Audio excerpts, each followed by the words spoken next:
My talk today, Enoch. Of Enoch, we know very little because really very little is written about him. The few words that are written, though, spark a lot of questions and thoughts of wonderment. In this discourse, I will try to show you what the world that he was born in was like, what it became. I may go off into a few tangents, but it's to prove a point of what that world may have been. At a later date, I will discuss the continuation of his life. Enoch was born in the first world. This was the world from the creation of the fall of man until the flood. This world lasted 1656 years.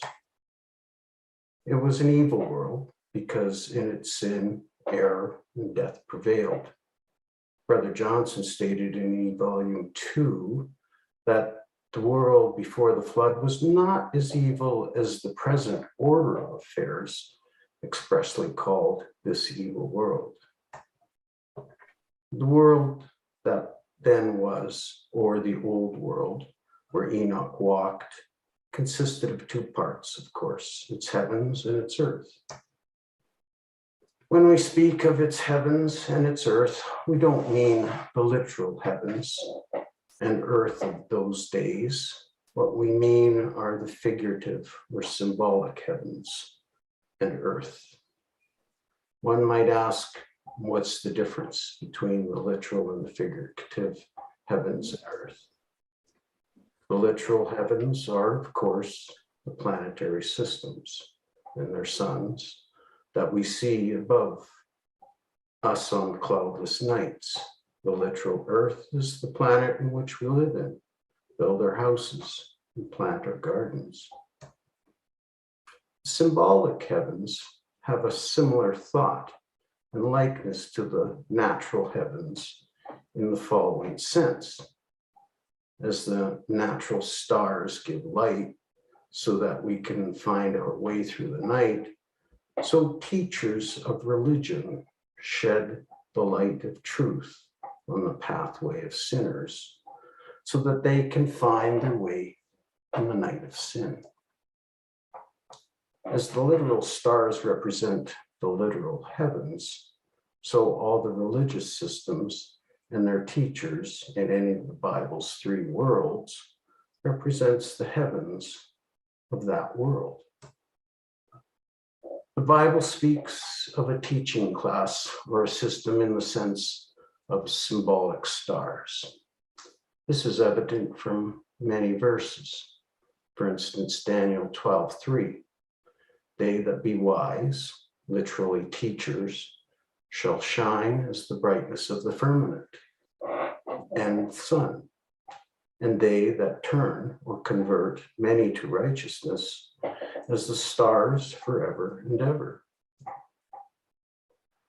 The Christ from the standpoint of giving the world the light or truth during the millennium are called the Son of Righteousness and the Son, Malachi 4:2. But unto you that fear my name shall the Son of Righteousness arise with healing in his wings. And Matthew 13:43. Then shall the righteous shine forth as the sun in the kingdom of their Father. False teachers are called wandering stars from Jude 1:3. Raging waves of the sea, foaming out of their own shame, wandering stars, to whom is reserved the blackness of darkness forever. The special teachers of the church in their 7 epochs are also called stars. Revelations 1:20. The 7 stars are the angels of the 7 churches. The 12 apostles, as teachers of the entire church, are symbolized by the 12 stars crowning the woman who symbolizes the church. From Revelations 12:1.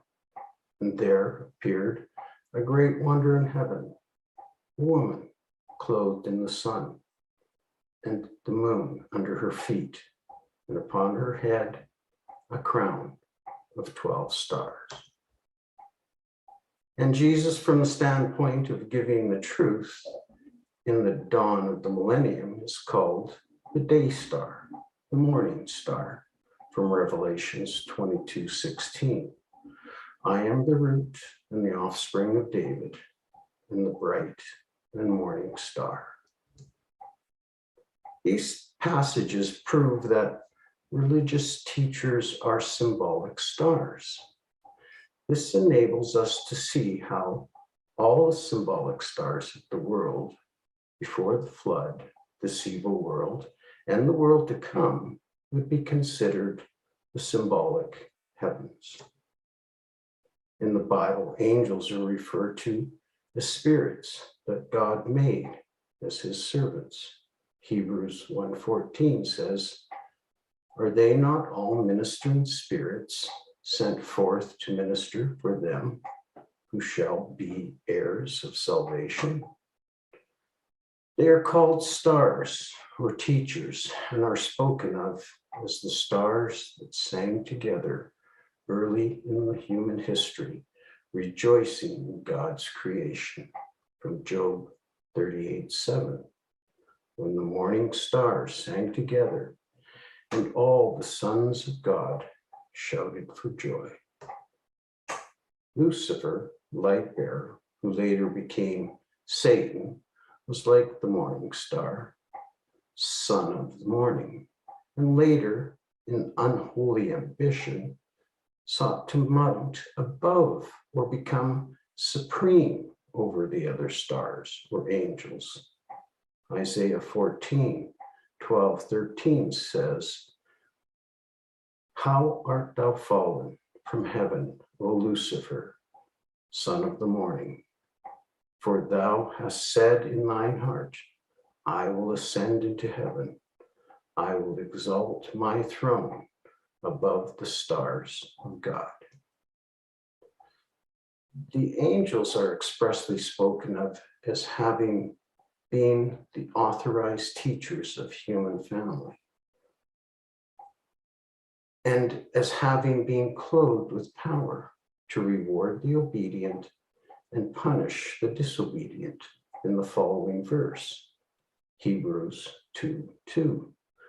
For if the word spoken by angels was steadfast, and every transgression and disobedience received a just recompense of reward. Therefore, according to these verses, the angels have been teachers, symbolic stars. But when? They will not be the heavens or stars, the teachers in the world to come, because St. Paul expressly says in Hebrews 2:5, "Unto the angels hath he, God, not put into subjection the world or age to come." Nor are the angels the religious teachers of this present evil world. The Lord made certain men teachers of religion in this present world, as can be seen from Cornelius's experience. An angel was sent to Cornelius to show him where a preacher might be found. The angel was not himself privileged to teach Cornelius the truth unto salvation, but instead said to him, "Send for Peter, who shall tell thee words whereby thou in thy house shall be saved." And this is from Acts chapter 11, verse 13 and 14. If the angels are not the symbolic heavens, stars, or teachers of this present world, or the world to come, then when were they the symbolic stars or teachers of the human family? We conclude that it must have been before the flood, in the world that then was, in the old world, that is, in the first dispensation, the world where Enoch walked with God. Before the flood, the angels were the symbolic heavens, the symbolic stars, light or truth bearers.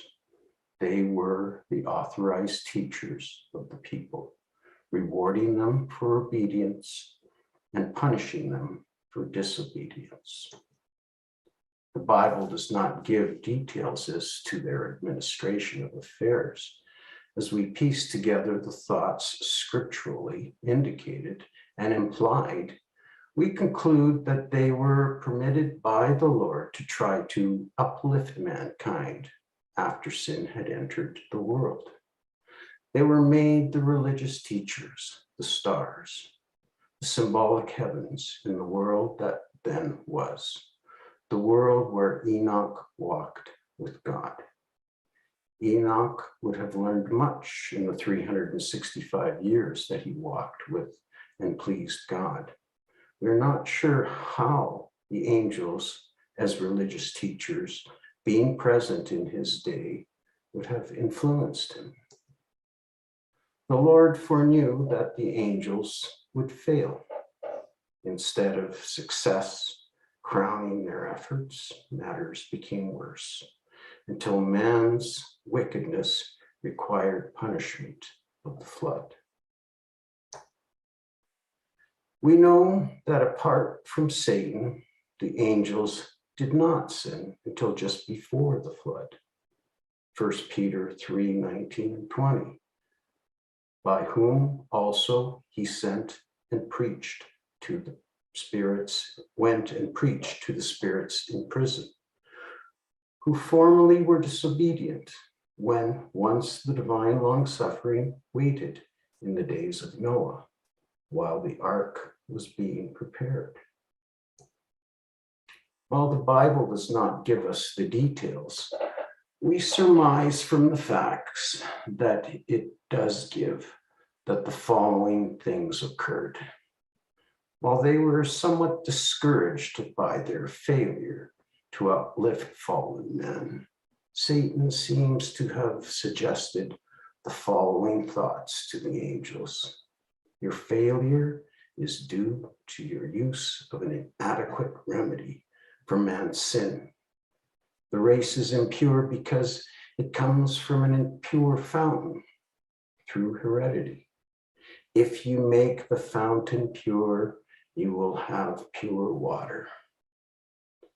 You have the power to materialize human bodies. Use this power, marry women, and raise families, and you will impart your sinlessness to your posterity. And by, through a pure heredity, sin will be blotted out of the race. The angels that fell for Satan's suggestion married women and raised families, thereby leaving their own habitation, their mode of living as spirit beings. They became guilty of fornication, going after strange flesh. St. Jude tells us that they did as the people of Sodom and Gomorrah did later.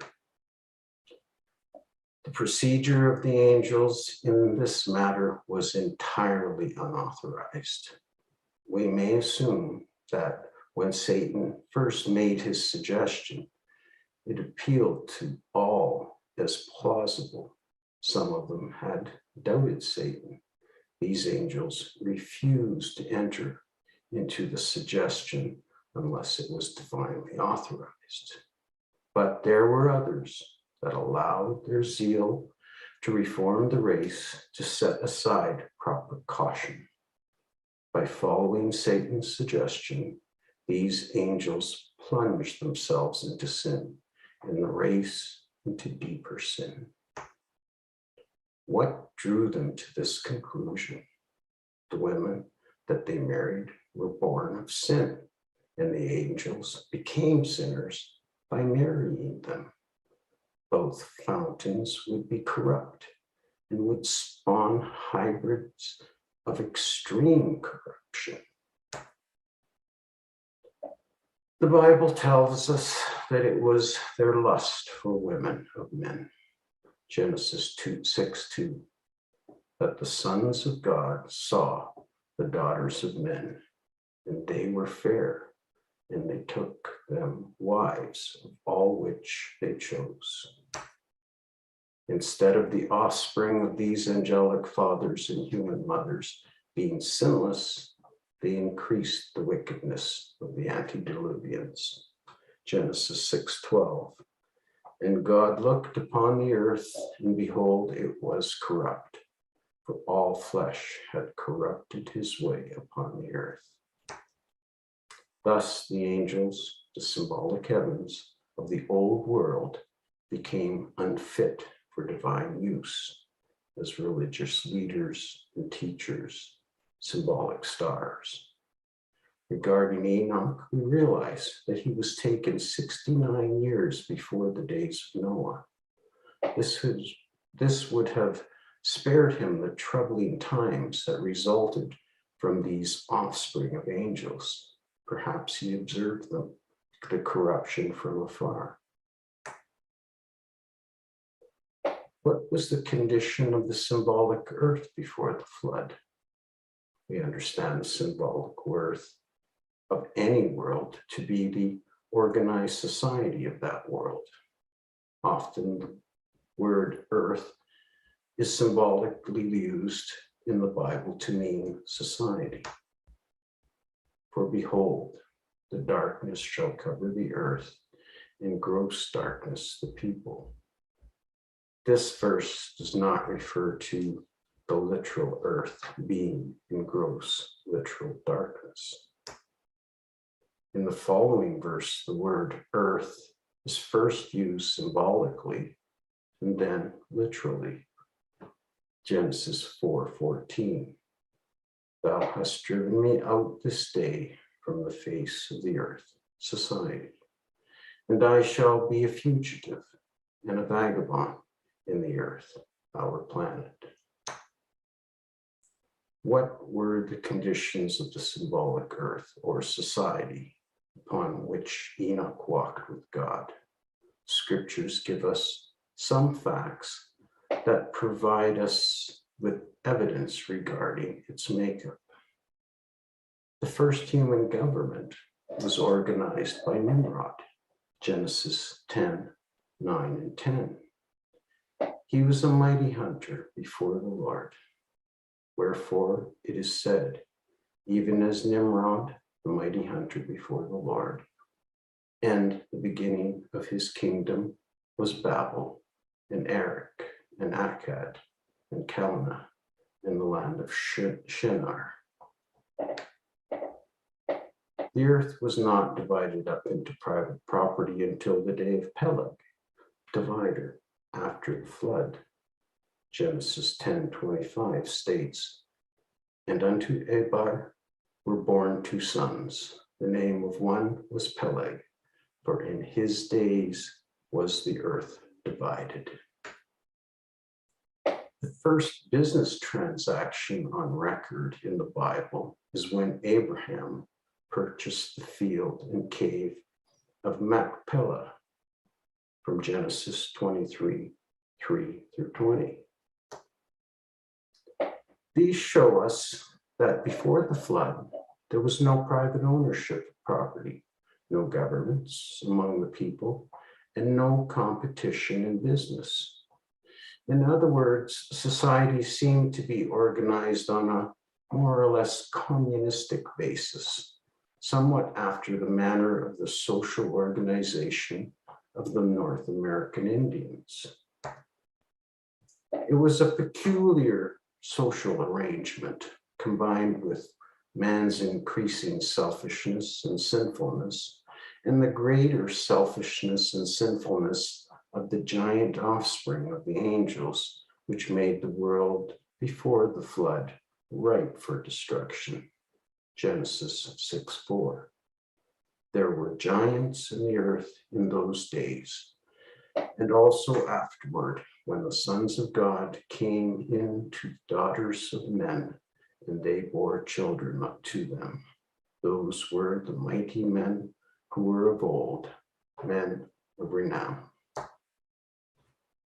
The men and women of that period in history had not suffered as much of the effects of the devolution as the prevalent in this day. The influences of the gods and the demigods surrounding them, along with their ability to live long lives, probably caused them to amass great amounts of knowledge and skill, which for the most part was used for the growth of evil. Enoch was born 622 years after the creation of Adam, the son of Jared. He became the father of Methuselah at the age of 65. Genesis 5:18 and 21. And Jared lived 162 years and begat Enoch. And Enoch lived 65 years and begat Methuselah. And all the days of Enoch were 365 years. And Enoch walked with God, and he was not, for God took him. Enoch walked with God, and then at age 365 was not found anymore because God took him. From this, we understand that he did not die as the rest of his fathers did. The Apostle Paul confirms this in Hebrews 11:5.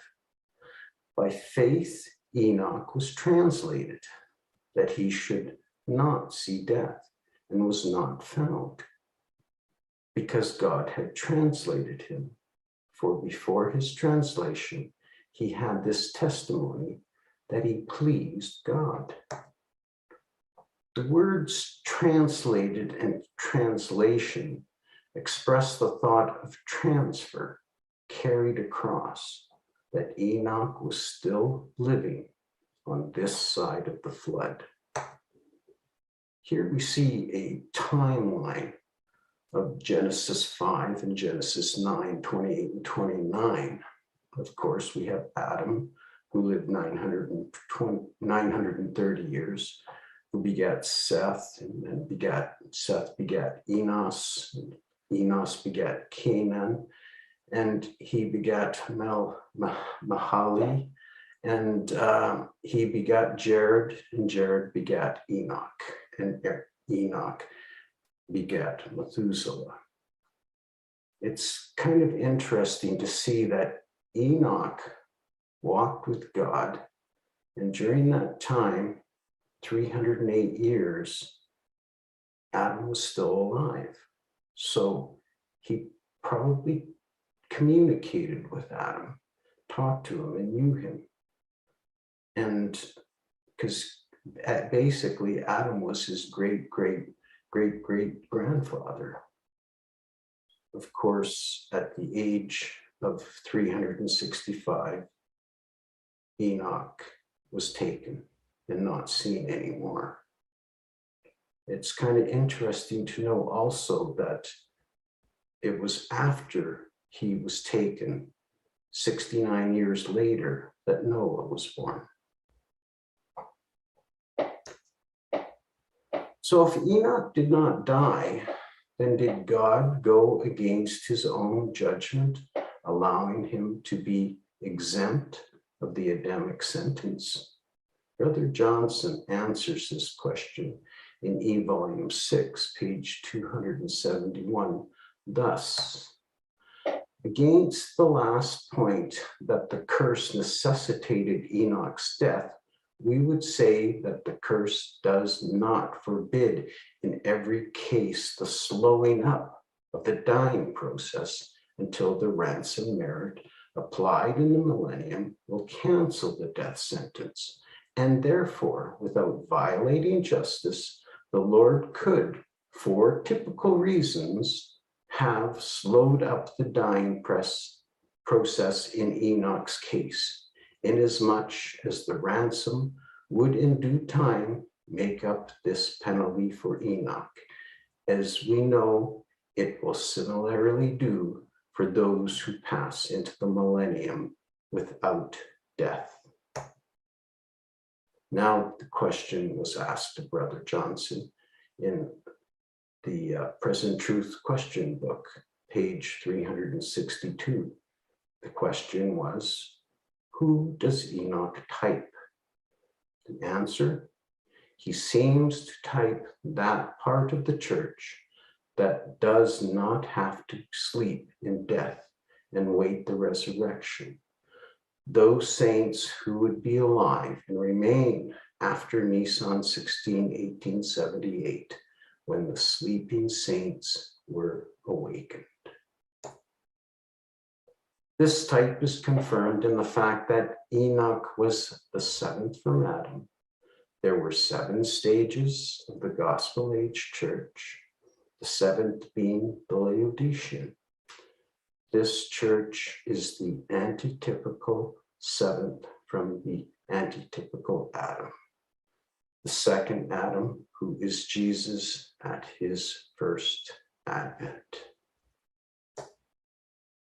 So, as Enoch, the 7th from the first Adam, did not see death, but was translated, the members of the Laodicean church, the 7th from the second Adam, would not sleep, not see death, but would be changed in a twinkling of an eye, translated. 1 Corinthians 15, 51 and 52. Behold, I shew you a mystery. We shall not all sleep, but we shall all be changed in a moment, in a twinkling of an eye, at the last trump. For the trump shall sound, and the dead shall be raised incorruptible, and we shall be changed. And so this ends my discourse for today. I will continue this discourse at a later time.